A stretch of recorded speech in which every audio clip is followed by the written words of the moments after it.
Метрополата се прослави во светот, но по топ 10 најзагадени градови. Со денови Скопје е на врвот на листата, а денеска на Air Visual го зазете 7-то место со измерени штетни PM честички 2 до 3 пати повеќе од дозволеното. Нездрав воздух, освен граѓаните на главниот град, дишат и Тетовци, гостиварци, жителите на Кичово, но и повеќе други општини во земјава. По ветровитите денови, температурите се намали, а тоа повторно го вклучи алармот. Не престана константно загадувањето.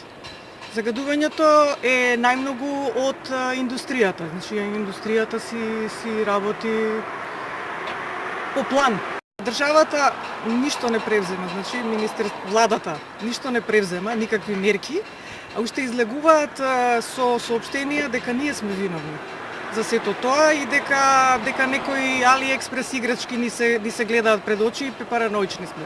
Од Сдруженијето најавуваат протести во следниот период. Реагираат и зошто се уште не се усвоени ЕУ директивите кои се однесуваат на контрола на емисии на издубни гасови и тешки метали во атмосферата, а требало уште во 2016-та. Иако зимата е во полнек, владата дури сега го објави јавниот оглас за општините каде има високо аерозагадување, да им бидат префрлени по најмногу 100.000 евра пари наменети за субвенционирање на инвертори. Пријавувањето е најдоцна до 28 јануари, пошто ќе следи избор, а дури потоа ќе се доделуваат на граѓаните.